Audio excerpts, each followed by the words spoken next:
ബിസ്മില്ലാഹിർ റഹ്മാനിർ റഹീം. അൽഹംദുലില്ലാഹി റബ്ബിൽ ആലമീൻ. വസല്ലല്ലാഹു വസല്ലമ അലാ നബിയിന മുഹമ്മദ് വഅലാ ആലിഹി വസഹ്ബിഹി അജ്മഈൻ. അമ്മാ ബഅദ്. എൻ്റെ ശബ്ദം ശ്രവിക്കുന്ന മാന്യ ശ്രോതാക്കളെ, അസ്സലാമു അലൈക്കും വറഹ്മത്തുള്ളാഹി. ഞാൻ മുഹമ്മദ് യാസീൻ, ഖത്തർ ക്ലബ്ബിലെ അംഗമാണ്.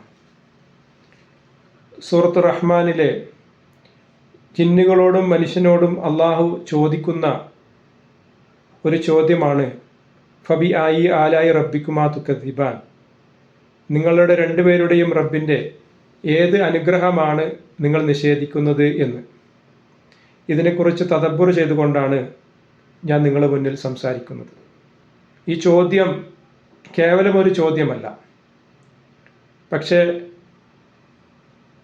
ചില ലക്ഷ്യങ്ങളിലേക്ക് അവൻ്റെ ചിന്തകളെ കൊണ്ടുപോകുവാനും അവൻ്റെ മനസ്സിനെയും ഹൃദയത്തെയും തട്ടി ഉണർത്തുവാനുള്ള ഒരു ഉത്ബോധനമാണ്, ഒരു ആവർത്തനമാണ് ഇതിലൂടെ നാം മനസ്സിലാക്കേണ്ടത്. ഈ ചോദ്യങ്ങൾക്ക് മുന്നേ അള്ളാഹു ഒരുപാട് അനുഗ്രഹങ്ങളെക്കുറിച്ച് പറയുന്നുണ്ട്. ഈ പ്രപഞ്ചം മുഴുവനും അള്ളാഹുവിൻ്റെ അനുഗ്രഹങ്ങൾ നിറഞ്ഞു നിൽക്കുന്നതാണ്. അതിലെ സൂര്യൻ ഊർജത്തിൻ്റെ കേന്ദ്രമാണ്. അത് പകലിനെ വെളിച്ചമുള്ളതാക്കുന്നു. അതിലെ ചന്ദ്രൻ രാത്രിയെ പ്രകാശപൂരിതമാക്കുന്നു. ആകാശം ഒരു മേൽക്കൂരയായി അള്ളാഹു സൃഷ്ടിച്ചിരിക്കുകയാണ്. പർവ്വതങ്ങൾ വലിയ തൂണുകളായി ഈ ഭൂമിയെ ബലപ്പെടുത്തിക്കൊണ്ടിരിക്കുന്നു. മരങ്ങൾ, കാടുകൾ മനുഷ്യന് തണലേകുന്നു.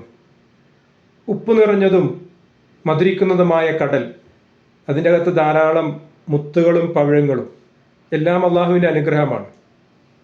ഖാലല്ലാഹു തആല ഫബി അയ്യി ആലായി റബ്ബിക്കുമാ തുക്കദ്ദിബാൻ. ഈ ഒരു അനുഗ്രഹത്തെക്കുറിച്ച് ചിന്തിക്കുവാനും അതിലേതെങ്കിലും എന്താണ് നിങ്ങൾ നിഷേധിക്കുന്നത് എന്നുമാണ് ചോദിക്കുന്നത്.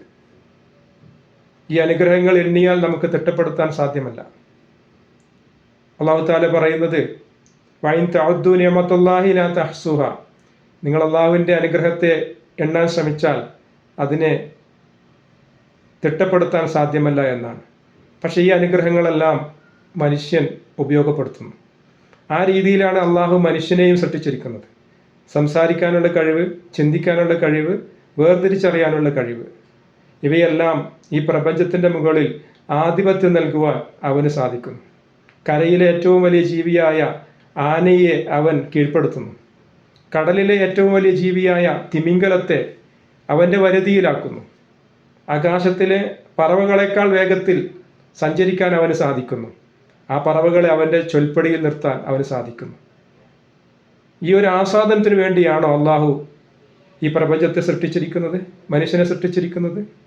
എന്തെങ്കിലും ലക്ഷ്യമുണ്ടോ ഇതിൻ്റെ പിന്നിൽ? ആ ലക്ഷ്യങ്ങളിലേക്ക് എത്തുവാനാണ് ഈ ചോദ്യം ആവർത്തിക്കുന്നത്. അങ്ങനെ ഒരു ലക്ഷ്യമുണ്ട്. അള്ളാഹു പറയുന്നത് വമാ ഖലഖ്തുൽ ജിന്ന വൽ ഇൻസ ഇല്ലാ ലിയഅ്ബുദൂൻ.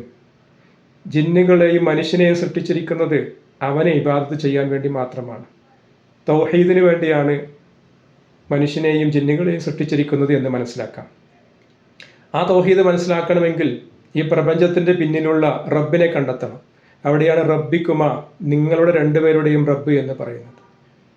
ശാസ്ത്രകാരൻ മുതൽ കർഷകൻ വരെ ഈ പ്രപഞ്ചത്തെക്കുറിച്ച് ചിന്തിക്കുകയാണെങ്കിൽ റബ്ബിനെ കണ്ടെത്താൻ പറ്റും. ആ റബ്ബിനെ അവൻ ബുദ്ധി കൊണ്ട് കണ്ട് മനസ്സിലാക്കാൻ അവന് സാധിക്കും. ഈ ദുനിയാവിൽ കണ്ണുകൊണ്ട് അള്ളാഹുവിനെ കാണാൻ സാധിക്കുകയില്ല എങ്കിലും ബുദ്ധി കൊണ്ട് കണ്ടാൽ ഹൃദയത്തിൻ്റെ ഉൾക്കാഴ്ചയിലൂടെ അവനെ സ്വീകരിക്കാൻ സാധിക്കും. ആ സ്വീകാര്യമാണ് തൗഹീദ് എന്നുള്ളത്. അങ്ങനെ ഹൃദയം കൊണ്ട് അള്ളാഹുവിനെ ഇവിടെ കണ്ടെത്തിയ ആളുകൾ, ബുദ്ധി കൊണ്ട് കണ്ടെത്തിയ ആളുകൾക്ക് പരലോകത്തിൽ അള്ളാഹുവിനെ കണ്ണുകൊണ്ട് നേരിട്ട് കാണാനുള്ള അവസരമുണ്ട്. ഈ അവസരത്തിലേക്ക് വരണമെങ്കിൽ അവന് ചില ചോദ്യങ്ങൾ ആവർത്തിച്ചു കൊണ്ടിരിക്കണം. ഈ പ്രപഞ്ചത്തിൻ്റെ എല്ലാ കാര്യങ്ങളെക്കുറിച്ചും അവന് മനസ്സിലാക്കേണ്ടതുണ്ട്. മനുഷ്യൻ പലപ്പോഴായും അള്ളാഹുവിൻ്റെ അനുഗ്രഹത്തെക്കുറിച്ച് മറന്നു പോകുന്നവരാണ്. ഈ ആയത്ത് ജിന്നുകൾക്ക് ഓതിയപ്പോൾ റസൂലുള്ളാഹി സ്വല്ലല്ലാഹു അലൈഹി വസല്ലമയുടെ ഒരു ഹദീസിൽ കാണാം, അവർ പറയുന്നു ലാ ബിശൈഇൻ മിൻ നിഅമിക റബ്ബനാ നുകദ്ദിബ്. അള്ളാഹുവേ, ഞങ്ങളുടെ റബ്ബേ, നിന്റെ ഒരു അനുഗ്രഹത്തെയും ഞങ്ങൾ നിഷേധിക്കുന്നില്ല. ഫലക്കൽ ഹംദ്, നിനക്കാണ് സർവസ്തുതിയും. പക്ഷെ മനുഷ്യൻ അങ്ങനെയല്ല, അവൻ മറന്നു പോകുന്നു. പല അവസരങ്ങളിലായി അവന് ശ്വസിക്കാനുള്ള വായു നൽകി, കാണാനുള്ള കണ്ണ് നൽകി, കൈ നൽകി. അവൻ്റെ ശരീരം മുഴുവനും അനുഗ്രഹമാണ്.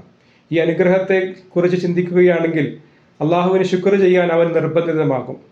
എല്ലാ ചെറുതും വലുതുമായ അനുഗ്രഹങ്ങൾക്ക് അള്ളാഹുവിന് നന്ദി ചെയ്യേണ്ടവരാണ്. ഖാല റസൂലുള്ളാഹി സ്വല്ലല്ലാഹു അലൈഹി വസല്ലം മൻ ലാ യശ്കുരിന്നാസ വലാ യശ്കുരില്ലാഹ്, ജനങ്ങൾക്ക് ശുക്ർ ചെയ്യാത്തവൻ അള്ളാഹുവിൽ ശുക്ർ ചെയ്യുകയില്ല എന്ന്. ഈ ആയത്തിൻ്റെ അവസാനത്തിൽ തുക്കദ്ദിബാൻ എന്ന് പറയുന്നുണ്ട്, നിഷേധിക്കുന്നു എന്നുള്ളത്. ഇതുപോലെ ഒരാവർത്തിതമായ ഒരു വചനം പല സൂറത്തുകളുമുണ്ട്, വൈലുല്ലിൽ മുക്കദ്ദിബീൻ, നിഷേധികൾക്ക് നാശം എന്നർത്ഥം.